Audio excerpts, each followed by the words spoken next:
E noi siamo in compagnia di Giampiero Cau, un altro campione della Samsa di Sestu.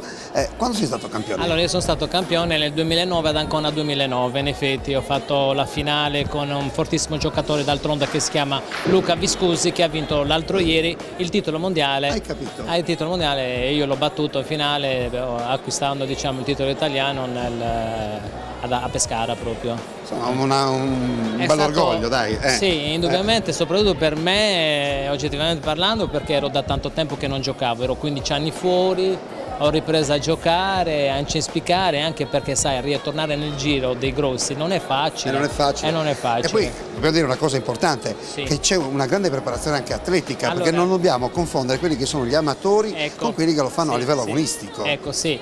E per sostenere questo ritmo di gioco, perché partendo dalle 9 del mattino arrivando anche alle 10 di sera o di notte, che si può dire, ci deve essere uno sostegno fisico atletico non indifferente, almeno avere quei 10 km di atletica, di corsa obbligatoria per arrivare con il massimo dello sprint, per continuare a giocare ad alti livelli, certo, perché non è facile. Allora, intanto, mentre parliamo, facciamo così, Lello, andiamo nella pista numero 3. Ok, che andiamo a raccontare anche ciò che sta succedendo. Ecco, raccontiamo. Allora, adesso raccontiamo, vediamo il giocatore di Monserrato che è andato alla Quito e sta cercando di effettuare il punto sul lungo fondo della sponda del gioco.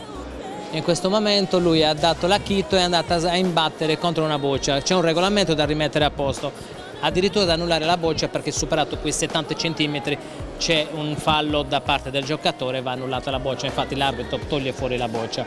In questo momento la compagna dello stesso giocatore, mi sente? Sì, sì. Beh, intanto ci avviciniamo così, sì. Ecco, intanto cosa succede? Ecco, c'è la compagna del giocatore. Sì, adesso c'è Donatella che gioca sempre per Monserrato, cerca di acquistare il punto con una raffata sotto mano e vediamo se la colpisce. No? Ha fatto errore, dunque mi viene sembra tolta. Abbastanza difficile anche come sport. Allora sì, ci vuole un bel ripeto, ritornando a bomba sul discorso dell'atletica. Ecco, la compostezza fisica è basilare, tu qui perché si scivola, è un tappeto sabbioso di cui se fai un movimento maldestro magari scivoli e scarta la bocciata. In effetti in questo momento, avendo sbagliato quella di Monserrato, il mio compagno della Sansa, che io gioco per quella società, è riuscito a realizzare un secondo punto.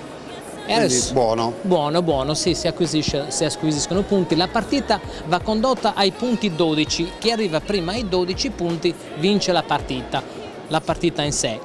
Ma intanto ricordiamolo ancora una volta, siamo qui al Bocciofilo di Cagliari, sì, un bocciofilo importante che ha visto veramente tantissimi atleti diventare anche campioni italiani, sì, ma non solo. Ora siamo, ecco, nella pista, si dice pista, no? Sì, numero 3. Sì, ecco il signor Zorco che si è messa alla Quito, l'ha mandata a punto e cerca di avvicinarsi il più possibile al boccino, che sarebbe il pallino, quel pallino rosso lì. Sì, è andata al bacio, diciamo, noi in conformità in linguistica diciamo di voce diciamo al bacio. Che va è difficile tirarla via quella. In effetti, qui c'è una giocata di raffa, ecco la signora Donatella tira la bocciata e deve colpire un pezzo che in effetti sono due pezzi, in questo modo non ha colpito niente e la boccia viene allunata, cioè nel senso annullata, perché in effetti ogni giocatore presenta due bocce, sono 8 bocce in campo, 4 due giocatori e 4 l'altra. Ecco, adesso cambiamo il tiro, va al tiro il compagno di Donatella, vediamo la bocciata, eccola, non ha colpito, anche questa è nulla. All'infinire, sino a quando si finiscono le 4 bocce, i punti che restano all'avversario vengono conteggiati come punti, ecco, in questo senso. Insomma, non è così semplice. Non è semplice, ripeto, ci vuole un equilibrio psicofisico non indifferente, perché ci va una rincorsa metodica, sempre nello stesso modo, in modo da sbagliare il meno possibile, con tanto allenamento, tanto fondo, perché prima di iniziare una stagione boccistica ci vuole almeno quel 60 giorni di preparazione. Diciamo che all'incirca ogni settimana va svolta una preparazione almeno di 5-6 ore. È basilare, se tu riesci a raggiungere quella performance da poter soprattutto mettere in tiro i muscoli, la determinazione, le giocate, è un evolversi non indifferente, da applicarsi proprio. Assolutamente. Grazie Giampiero, noi ti ringraziamo, sei stato... Grazie tante,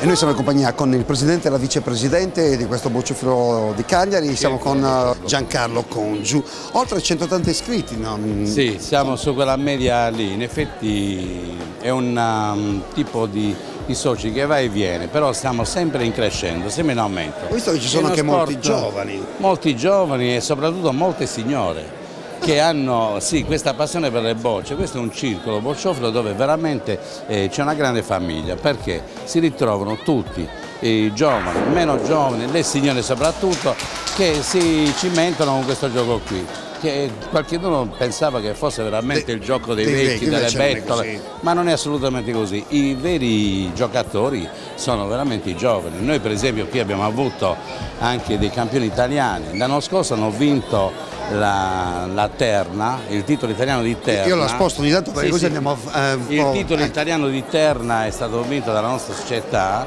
con la formazione composta da Giancarlo Farris, Robertino Moi e Tonino Lai.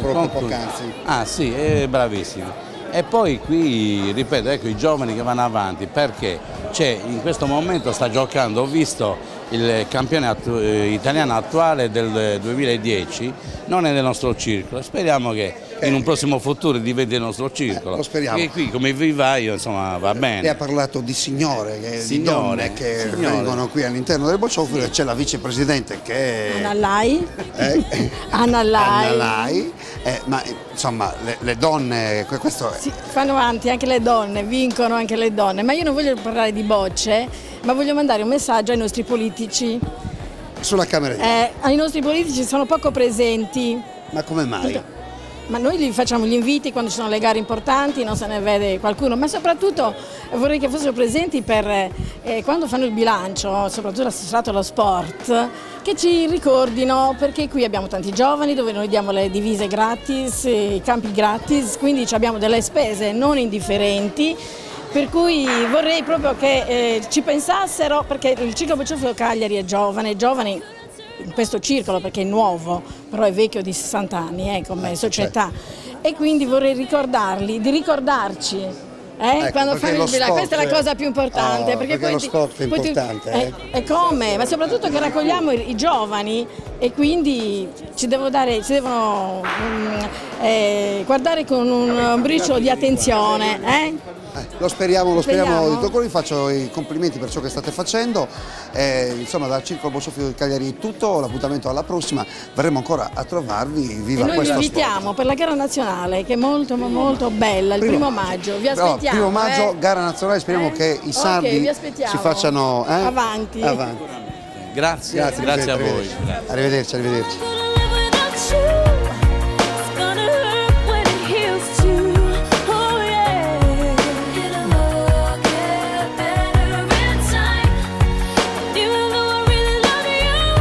Dal Circolo Bocciofilo è tutto, l'appuntamento alla prossima puntata, chissà, magari anche a parlare di questo sport. Ciao a tutti, arrivederci.